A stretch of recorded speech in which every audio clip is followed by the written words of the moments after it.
Movie की शुरुआत में हम एक नर्स को देखते हैं जिसका नाम लिंडा है। उसे कुछ गांव वालों ने बुलाया है। उस गांव की एक कमेटी है और उसे बताया गया है कि उस गांव की एक लड़की ने लगभग 4 महीनों से कुछ नहीं खाया। वो लड़की बिना खाए इतने दिन तक कैसे जिंदा रह सकती है, इस चीज़ का पता लगाने के लिए उस कमेटी ने लिंडा को बुलाया है। उन्होंने बोला है कि तुम्हारी उस लड़की के पास ड्यूटी लगेगी और तुम्हारे साथ एक यहाँ की नर्स रहेगी। तुम दोनों 12-12 घंटे की ड्यूटी करोगी और पता लगाना है कि वो सच में कुछ नहीं खा रही या हमें बेवकूफ़ बना रहे हैं। अगले सीन में हम देखते हैं कि डॉक्टर उसे उसके घर में लेकर जाता है। उसका घर गांव से बाहर होता है। तभी लिंडा उसके घर पर जाकर उस लड़की की जांच करती है। अगले दिन हम देखते हैं कि वो डिनर के समय साथ बैठी होती है लेकिन वो कुछ भी नहीं खाती। तभी उसकी नज़र एक फ़ोटो पर पड़ती है और जब वो दिन में वापस आ रही होती है तो उसे पता चलता है कि वो उसके भाई की कब्र है। फिर लिंडा उसकी मॉम के पास जाती है और बोलती है, तुम्हारे साथ बहुत बुरा हुआ, मैंने सोचा तुम्हारा बेटा कहीं घर से बाहर गया हुआ है। उसकी मॉम बोलती है, नहीं, वो ईश्वर के पास गया है। अगले सीन में हम देखते हैं कि लिंडा उसके कमरे की तलाशी लेती है और नियोन्सी उसे कुछ कार्ड दिखाती है और बोलती है ये सबसे अच्छी लड़कियां थी। तभी थोड़ी देर बाद लिंडा उसकी फिर से चेक इन करती है और बोलती है, तुम्हें भूख प्यास लगी हो तो मुझे बताना। वो बोलती है, मुझे भूख नहीं लग रही। लिंडा पूरी तरह से उसका कमरा चेक कर लेती है लेकिन उसमें उसे कुछ नहीं मिलता। लिंडा को उन लोगों पर पूरा शक होता है। जब वो उस कमरे में वापस आती है तो उसे लगता है कि कुछ लोग यहाँ आए थे और वो लोग जाने से पहले उसे कुछ पैसे दे रहे हैं और उसकी मॉम बोलती है कि इसे दान पात्र में डाल दो। अगले दिन लिंडा नियोन्सी को बाहर घुमाने ले जाती है। तभी वहाँ पर डॉक्टर आता है और लिंडा की चेकअप करके उसकी कुछ फ़ोटो लेकर न्यूज़पेपर वालों के पास भेज देता है। वो बोलता है 4 महीनों से इस लड़की ने कुछ नहीं खाया, ये करिश्मा है। अगले दिन लिंडा के पास एक न्यूज़पेपर वाला आता है और बोलता है, मुझे उस लड़की से मिलने दो। वो कहती है उससे कोई नहीं मिल सकता, उसके मॉम डैड भी नहीं। फिर अगले दिन हम देखते हैं कि लिंडा उसकी फिर से चेक इन करती है और लिंडा अब काफ़ी घबराई हुई होती है क्योंकि उसे ये समझ में नहीं आ रहा होता कि उस लड़की को खिलाया कैसे जा रहा है। अगले दिन फिर से लिंडा की ड्यूटी लगती है और वो अपने पेरेंट्स के साथ बैठी होती है। तभी लिंडा उनके पास जाती है और बोलती है कि अब तुम्हें भी इस लड़की से मिलने का कोई हक नहीं है जब तक मुझे पता नहीं चल जाता। उसके मॉम डैड वहाँ से चले जाते हैं और अगले दिन लिंडा उसके पास बैठती है और बोलती है, तुम्हें किसी भी चीज़ की ज़रूरत हो तो तुम मुझे बताना। तभी लिंडा फिर से उसकी जांच करती है और उसका एक दांत टूट जाता है। लिंडा उसे बोलती है कि तुम्हें मुझे ये बताना चाहिए था। वो बोलती है, अब मेरे दिन करीब आ रहे हैं। तभी कुछ देर बाद लिंडा अपने घर वापस जा रही होती है और उसे रास्ते में एक लड़की मिलती है। वो बोलती है कि तुम्हें उस रिपोर्टर के बारे में पूछना चाहिए था। फिर वो बताती है कि वो रिपोर्टर हमारे यहाँ का एक लड़का था। वो बताती है कि जब यहाँ पर अकाल पड़ा था तो वो अपने मॉम डैड को छोड़कर चला गया था और उसके मॉम डैड ने दरवाज़ा बंद कर लिया था और वो सब वहीं मारे गए और ये लड़का रिपोर्टर बन गया। और अब वो तुम्हारी मिन्नतें कर रहा है कि मुझे उस लड़की से मिलना है और उसे मेरा हाय बोलना। अगले सीन में हम देखते हैं कि लिंडा उस रिपोर्टर को नियोन्सी से मिलवाने के लिए अपने साथ लेकर आती है। नियोन्सी उस रिपोर्टर को काफ़ी देर तक देखती है और अपसेट हो जाती है क्योंकि वो उसे नहीं पहचानती। फिर वो उसे एक खिलौना देता है। उस खिलौने को देखकर नियोन्सी काफ़ी ज़्यादा खुश होती है। अगले सीन में हम देखते हैं कि अब नियोन्सी की तबीयत काफ़ी ज़्यादा ख़राब हो रही होती है। तभी लिंडा डॉक्टर के पास जाती है और बोलती है, हमें उसे कुछ खाने को देना होगा, नहीं तो वो लड़की मर जाएगी। डॉक्टर उसे बोलता है कि तुम्हें सिर्फ इस चीज़ का ध्यान रखना है कि वो कुछ भी ना खाए। वो जिए या मरे इस चीज़ की तुम्हारी कोई जिम्मेवारी नहीं है। तभी हम देखते हैं कि लिंडा नियोन्सी के पास वापस आ जाती है और वो काफ़ी देर तक इंतज़ार करती है लेकिन नियोन्सी उठ नहीं रही होती। फिर वो ऊपर से जाकर सूप ले आती है और फिर वो एक पाइप से ज़बरदस्ती उसके मुंह में सूप डाल देती है और नियोन्सी ज़ोर से चिल्लाती है। तभी लिंडा उसे सॉरी बोलती है और उसकी मॉम नीचे से आवाज़ लगाती है और नियोन्सी बोलती है, मैं बिल्कुल ठीक हूँ। तभी अगले दिन हम देखते हैं कि अब नियोन्सी की काफ़ी ज़्यादा हालत ख़राब हो रही होती है।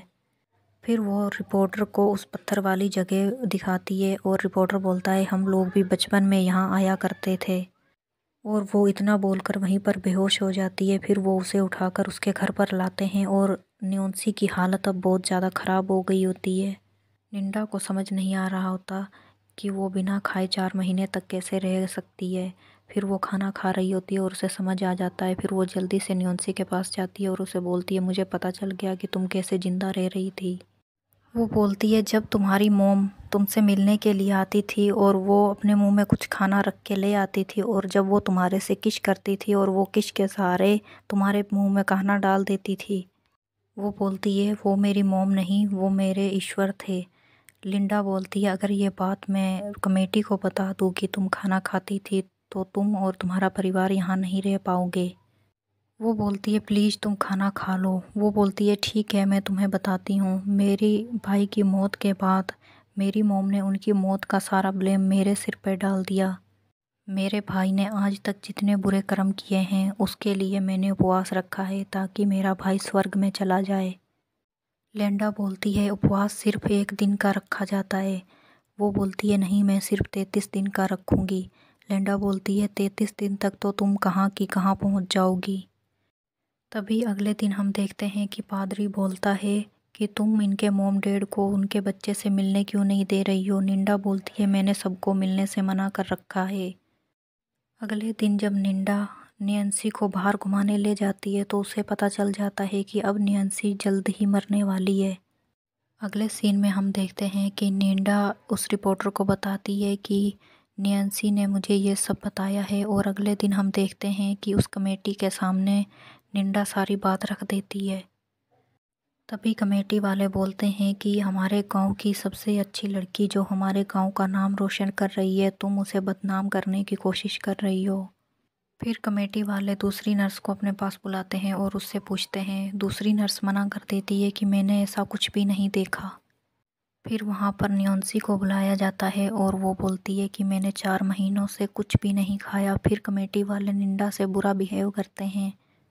अगले सीन में हम देखते हैं कि निंडा बाहर घूम रही होती है और वो सोचती है कि चाहे कुछ भी हो जाए मैं इस लड़की का साथ नहीं छोड़ूंगी जब तक वो मर नहीं जाती।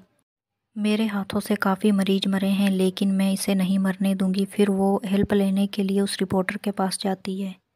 वो बोलती है कि तुम मुझे उस लड़की को भगाने में हेल्प करो। वो कहता है इसे भगाना नहीं इसे अगवा करना कहते हैं।